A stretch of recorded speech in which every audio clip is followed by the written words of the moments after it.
Welcome to the Fantasy Football Clown Show. I'm your host, the Fantasy Clown, along with the real Brad Smith, coming to you after week 3. Wow, Brad, you said you had a good week.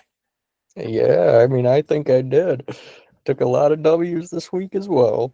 Well, that's the way to do it. I always get excited when I have those kind of weeks. I feel like, I was looking over my teams and felt like, it was kind of hit or miss. I had a couple teams that went Jawan Jennings against me, or went um, the tight end from Philly against me, and in both cases, it felt like a tough week for me. But I'm pretty sure in one league you played against me and I had Jennings and Goddard in. geez, well that'll take care of that. Yeah, I did see that. I know in one of the leagues I lost to you, and so I'm not sure if that was the one in Heroes. Is that the league you had them? Or Yeah. then we were the battle of undefeated in that league, and so I guess 3-0 and 3-0, or maybe it was 2-0 and 2-0, I guess, and so I mean it's going to be. I have a tough time if I'm going to go against Goddard or Jennings. I mean that's kind of how it goes.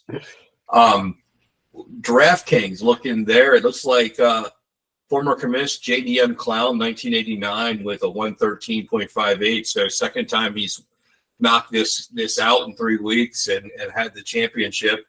Rick Topher 99.98, so good bit behind for second place and some money. And then the first place that doesn't pay is third place, and that's where I came in at 92.94. So do want to encourage you guys to jump in to the DraftKings. $10 is all we all it is, and it's the main slate on Sunday. So if you want to try your hand at that, we'd love to see that build up, a little bit bigger. And so jump into that, and you can find that link on our Discord page. And so that's open to anybody that wants to play. Looking at the survivor pool, wow, this is kind of going by the wayside quick. I got eliminated last week in week 2, and but I decided I'm going to keep picking winners each week. And so this week I had the Seattle Seahawks, and just want to give a shout out to Achilles the Hub. He actually used Seattle, and he's one of the remaining 2 people out of. We started with 28 entries, and now after 3 weeks, we're down to 2. And so 26 people eliminated in 3 weeks, which kind of leads us to believe that next year maybe we got to have a couple, like a buy back in, and maybe have some other kinds of survivor pools. I think we're going to have a number of them, just because, man, we've found that you get eliminated quick. I mean, just kind of crazy. I mean, to have it go that fast. Now, maybe that's not the norm each year, but, the first week, when the Cincinnati Bengals lost to the Patriots, that eliminated a whole bunch of people. And then the second week, when Baltimore lost, that eliminated me and a bunch of other people. And this week, it was kind of an equal opportunity. I mean, it seemed like a lot of people had a lot of different teams that were just kind of bringing the loss column. I'm just going to pull it up here real quick and just kind of take a peek at who were the losing teams. Looks like some people had the Bengals, which lost to Washington. That was a big one, and Tampa Bay losing to Denver had a whole bunch. One person had the Browns losing to the Giants.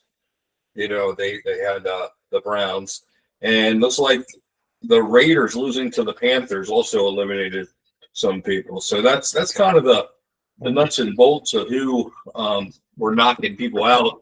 And so last week the Seahawks, like I mentioned, got a win, and then somebody else went with the Jets against the Patriots, and that was the other winning entry that carried through to week 4. So week 4, we'll see who it is. I have made my selection. I have the T-shirt coming for next week, so we'll see if they pick who I took, and then also we're wearing that shirt next week. So that's kind of the fun of the survivor pool. I should have a collection of T-shirts when I'm all said and done here of a whole bunch of NFL teams. So I'm excited for that. That'll be fun.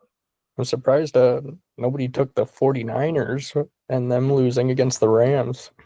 Well, I think with all the injuries, people are probably afraid to use the 49ers now. I mean, you can use them, once during the course of the year. So, I think you probably are saving them for when the possibility of Christian McCaffrey coming back. Of course, he's across the seas now getting things looked at. So we'll see, when he returns, if he returns, kind of thing.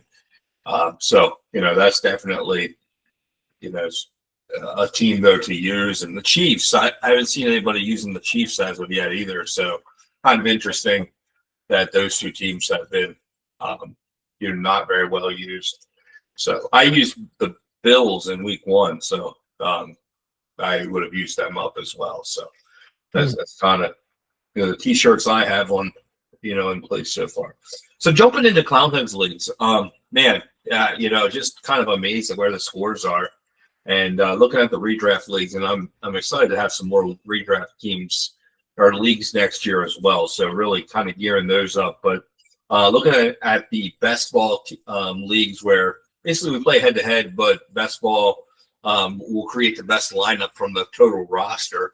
And Malahames had a 301.89 for best ball 2, or I'm sorry, letter A, in the head to head. And that's with the Elite 8 scoring with 2 quarterbacks.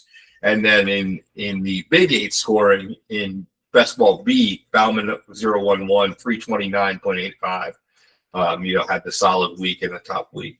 Looking at redraft 1, that's the league I won last year. Jay Batista 10 with a 315.83, and that's got the Elite 8 scoring. And then in redraft 3, River AD 98 with a 314.40, routed out the winnings. And that was the first time, both of those teams, or actually any of the 4 of those teams, had the top spot this year. So, third weekend, we had totally new people taking top spots in those 2 leagues. Seemed like a kind of a crazy week with different stars, don't you think, Brad? Kind of coming to the forefront this week. Oh, definitely. I mean, I kind of think that always think that the first month of the season it's hard to kind of handicap, and it's almost like the preseason, and you start to get a good feel for what your teams are. As we get into the dynasty leagues for Clownheads, before we start to look at each and every team there, what do you do? Or, how do you look at your teams? Are you starting to look at and say, hey, this is what I have? Or do you wait for a period of time to see what you have when you're managing your teams to try to get wins? I don't know. I feel like I kind of know whether I want to be competitive with each team before the season starts. Like I kind of try to know what I have, and I'll work at it probably 2 or 3 weeks in if I'm winning, and if I'm doing worse than I thought I was going to, I may break it down earlier. All right. I know Trader Dan, he really thinks that that's one of his edges is he can recognize early on whether he has a good team or doesn't have a good team, and then he can start to make moves. I'm a little bit slower, and I guess what kind of got me chuckling a little bit is I actually took a vacation day next Wednesday to analyze my teams after 4 weeks. It's kind of like I have this after week 4, before the bye weeks, I try to see what do I have, and teams I don't have anything good, I'm really looking to sell to those people that are, beginning their bye weeks and maybe have a shortage of what I might have an overage of. And then come about week 8, I'm also again looking to make that move and looking at where my teams are.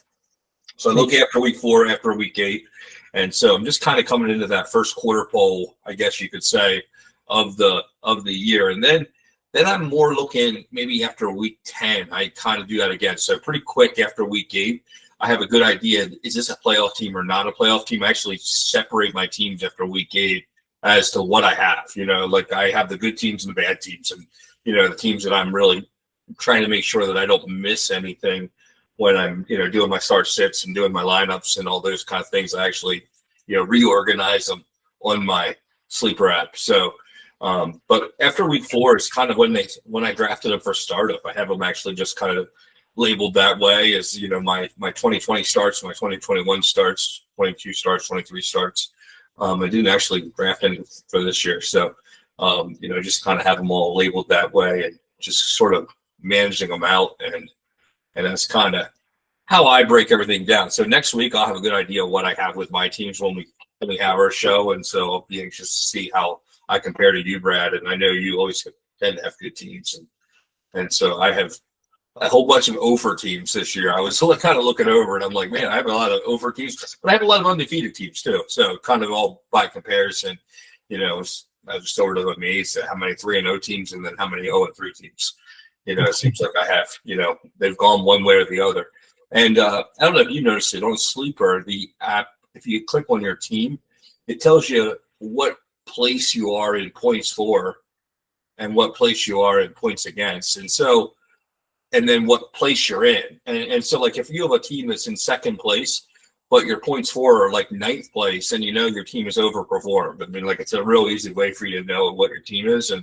And likewise the other way, if you have a team that's in ninth place, but yet you're the third most points, then you're like, okay, this team is probably actually better than it's just right into buzzsaws where I'm playing against the top team every week. And they're just beating me by a hair. So a couple of the things that I've really enjoyed with the Sleeper app this year is just kind of been able to kind of tell me where my team is at just a glance. So that's been really cool as far as that goes. Digging into the Dynasty Leagues, let's look at Clownhead 1. Circle the Wagons. It takes the top spot, and we'll come back and take a look at that team here pretty soon. Your team, the Real Brad Smith, 261.20, comes in at the top spot in Clownhead 2. Clownhead 3, River AD 98. Clownhead 4, Cheeky Hobson, and Clownhead 5, Kerwin 17. Can you bring up Circle the Wagons in Clownhead 1? Let's take a peek at that team and see what they have there. Are you hearing anything about Justin Herbert? Is he going to play this week? I'm not sure. I'm not sure yet. I mean, I'm just kind of looking at this team just in general and saying, geez, Herbert is hurt. And I've heard he's not going to play. Devonta Smith may not play. Tank Dell may not play. So, there we are. And I saw Bucky Irving got, added to the injury report. So he's got a couple of things. Yeah, I'm actually surprised this team took the top spot in the Clownhead. Well, Cole Kmet, Dallas Goedert scored big in our scores. He's got Mostert on the bench that he may be able to put back in there. Keenan Allen may be back. He may be able to put him back in there. But other than that, he doesn't even have any backup tight ends. And not much on the taxi. Like he must have just had a great week this week. Yeah, first time that team got to the top spot. Wasn't any of our preseason picks either, so it's kind of ran into it. I think it was the tight ends that just pop big scores. And Shane, I think, had a good week too. So I believe so. Think Dan Hubbard had a decent week. Yeah, I mean, I see the players there that were good, but then there's guys like Kean Coleman that just didn't have a good week, and DJ Moore, didn't have a necessarily good week. So I guess that's where we are. Looking Clownhead 6 through 10, we have Malahames in Clownhead 6 for the top spot. Magaido at 7, Dougie 1727. Clownhead 8, that was our preseason pick. Clownhead 9, Psalm 3303, and Clownhead 10, B Mark 61. Let's take a look at Psalm 3303. That was number 2, our second preseason pick. And last year's winner in this league. Oh, okay. Yeah. Good call out there. I mean, obviously this team is built to win now. He's got a pretty solid team here. Hurts, Taylor, Tyreek, Smith, who might be out this week, but Henry, Barkley, Aaron Jones, Dak, and Geno, all of them pretty much had great weeks this week. He's got all 3 quarterbacks there, or 3 quarterbacks in the quarterback spot. That helps. Yeah, absolutely. He's got Mostert on the bench. Debo on the bench.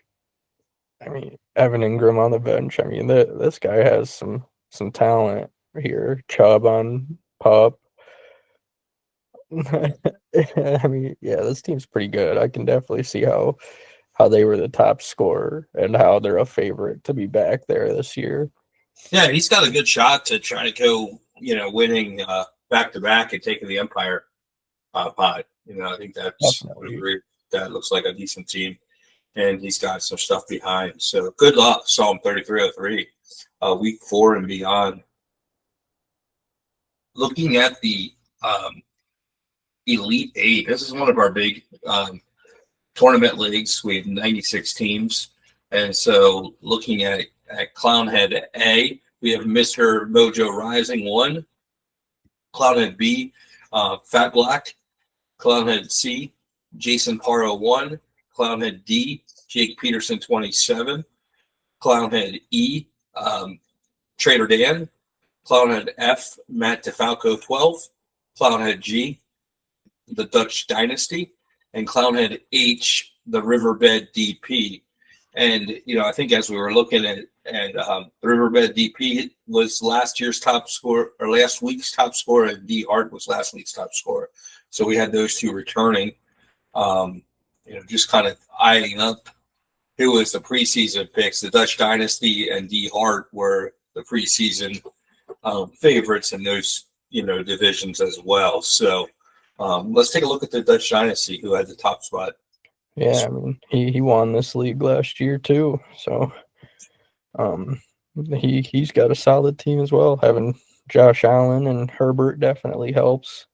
He's got Aaron Jones, Kyron, Jamar Chase, Marvin Harrison, DK, Chris Godwin, Kincaid, Bowers, Henry, Brees. I mean, he's just got studs. Josh Jacobs on the bench, Tyjae Spears on the bench, AJ Brown on the bench, Jaden Reed on the bench, and Joku on the bench. I mean, who let this guy have this team? Yeah, I mean, it's a good team. I agree with you. I mean, he just keeps it ahead. He won, and then he's picking, early on in the draft, apparently, to get Marvin Harrison. Yeah. So the team is stacked. I mean, when you have Jamar Chase and Marvin Harrison, and you got Brees Hall, I mean, you got Josh Allen. That's a lot. Now, Justin Herbert might be hurt this week. Does he have any other quarterbacks, or is Russell Wilson, if he's gonna be? Well, if Herbert doesn't play, then he's got Heineke. So he probably does get those quarterback points. So that would have been my concern, is that not having taking some zeros, and in this kind of a league, being in the top two, you've got to really run the table, or 1 or 2 losses is about all you can get. So it's important to really win almost every week. Yeah. So that's kind of a critical piece. Looking at the Big Eight and our other 96 team league, we have Division S, 1.21, Division T, Sean Lindy, Division U, Jay Yates 11, Division B, Benny Trees, Division W, David R 1, Division X, Circle the Wagons, Division Y, C Yates 87, Division Z, Mr. Shy Guy. A lot of C Yates 87 was our top scorer last week and was our preseason favorite for that division. Kind of looking at the other teams, looks like Jay Yates 11, our top scorer this week, was our preseason favorite. And then also 1.21 was a preseason favorite in that division. So let's take a look at the Jay Yates 11 team. Yeah, this team's solid as well. Josh Allen, obviously, and then Rodgers and Goff to round out his 3 QBs. Got Jonathan Taylor, CeeDee Lamb, Jamar Chase, Kyron, Odunze, Swift, Moss. On the bench, he's got Mostert. Seems like he's a pretty popular guy for contending teams. Even though he was hurt, he's been hurt. Yeah, looks like he's got Kittle there on the bench as well. That a 3-point PPR tight end premium league. That's a good quality tight end to have. Looks like And I see that he has Malik Willis as a quarterback that in the last couple of weeks would have been another, fourth quarterback to throw in there. So Yep. yeah, that's a good solid team as well. I was looking at, and I guess I'd be interested in your feedback on quarterback injuries. This week we actually started 6 guys that we didn't anticipate being week 1 starters. Skylar Thompson, Justin Fields, Gardner Minshew, Bo Nix, Malik Willis, and Andy Dalton. Last year at this point, we only had 4 that we didn't anticipate starting. So we're kind of ahead of the curve this year with 6 new starters from August 1st. Who was the named starter on August 1st. So I mean, Gardner Minshew over Aiden O'Connell and Justin Fields over Russell Wilson. And Bo Nix over Jared Stidham, maybe you'd say aren't backups necessarily, but on August 1st, those are the people that had the job or had the starting nod. And so, looking at those 3 situations, and then the Skylar Thompson and Malik Willis and Andy Dalton, I mean, what are your takeaways? Do you think Bryce Young, Tua and Jordan Love return? I mean, do you hear anything about any of the 3 of them coming back? And I mean, I'm hearing good things about Jordan Love. Yeah. I think somebody else will be starting in Miami this week. I don't think Thompson or Tua will be back. Okay. You think it's going to be Snoop Huntley? Is that what you're? That's what I'm thinking. Yeah. Okay. But I mean, we could have Herbert missing, but we could have Aiden O'Connell taken back over. And then I haven't heard much about Russ, what's going on with him either. So he. Yeah, it sounded like we're another week of Justin Fields. Charlie Batch, beat reporter and former quarterback of the Steelers, mentioned today on a podcast that I heard that the Steelers locker room still likes Russ. So when there comes to be that time, it'll be a tough move unless Russ is maybe traded. But they voted him to be a captain of the team. So inside the locker room, there's still some semblance of that they do like Russ, even though Justin's been winning games. And but it wouldn't surprise me if a place like Miami came a call and that wouldn't be a way to move on from Russ and get rid of that controversy that they might have quarterback wise if they think Fields is winning. So I wouldn't be shocked in a move like that. I too heard it that Aiden O'Connell is on the table. I don't think this week. Minshew was named the starter, but that is something to kind of keep in mind. I think Bo Nix solidified his job for now. Jordan Love comes back this week. Andy Dalton seems like he's going to be the near-term starter. I mean, that seems to be, what revived the situation. And I agree with you. I think it's going to be Snoop Connor. I did see in one of my leagues, though, another quarterback was picked up by the Dolphins. Dolphins quarterback was picked up. So thought there might be something to that. And then I'd heard maybe that, there might be some trouble with Sam Darnold, but he was taken off the injury report as of we're filming this today on Wednesday.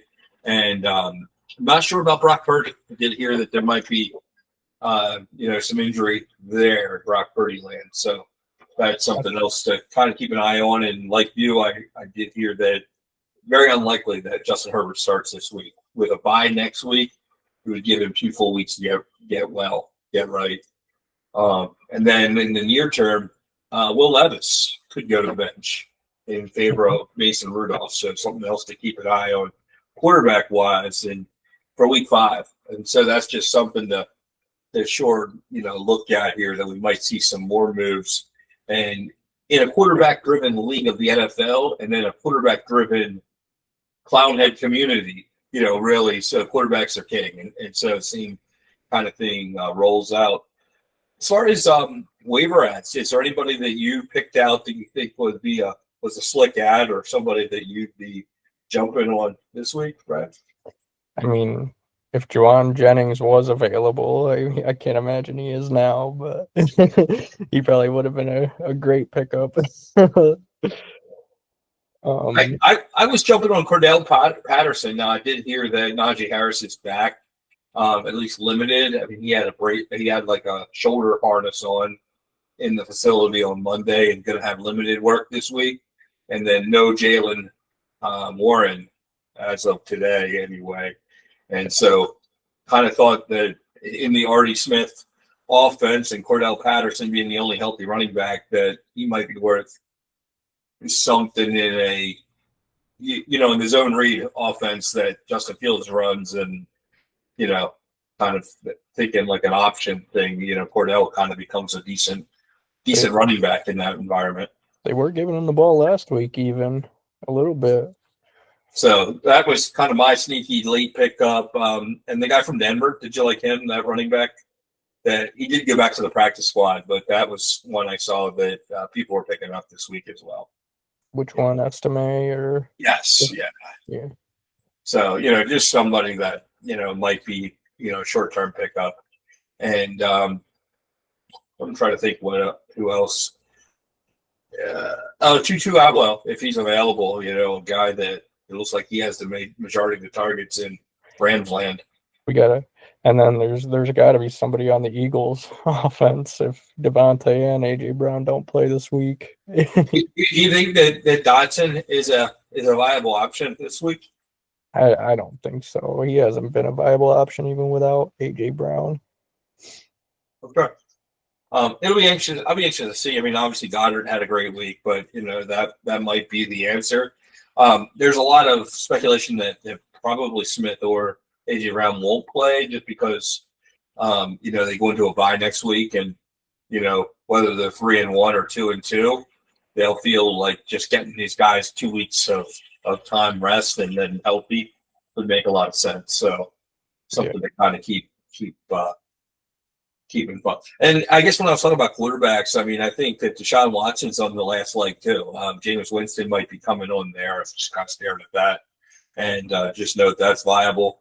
Anthony Richardson on a short leash where he is as well with Flacco behind. So a couple of quarterbacks to monitor there in those things, and I think we gave you some deep sleepers in some of your leagues if you're picking guys up. I think those are quality pickups. Not hearing too much about Joe Mixon playing this week or Kenneth Walker playing this week, so both might be out. So that would be Charbonnet and Cam Akers getting starts in those two cities as well. So that's kind of what we have. And then, Jacksonville, Trevor. I mean, that could be a short leash there too. Yeah. So a lot of changes at the quarterback position. You're really with Mac coming in and playing behind him. So that's kind of what I have as a recap around the league. I don't know if I missed any thing. I don't think so. I think you did pretty good. Yeah. Okay. Well, for week 3's recap, I think that sums it up. We're anxious to come back week 4.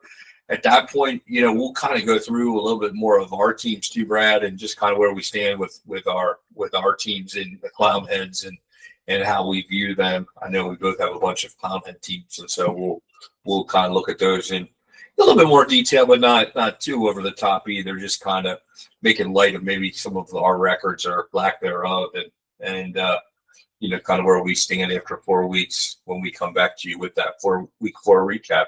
But for the real Brad Smith, I'm the fantasy clown. So long for now.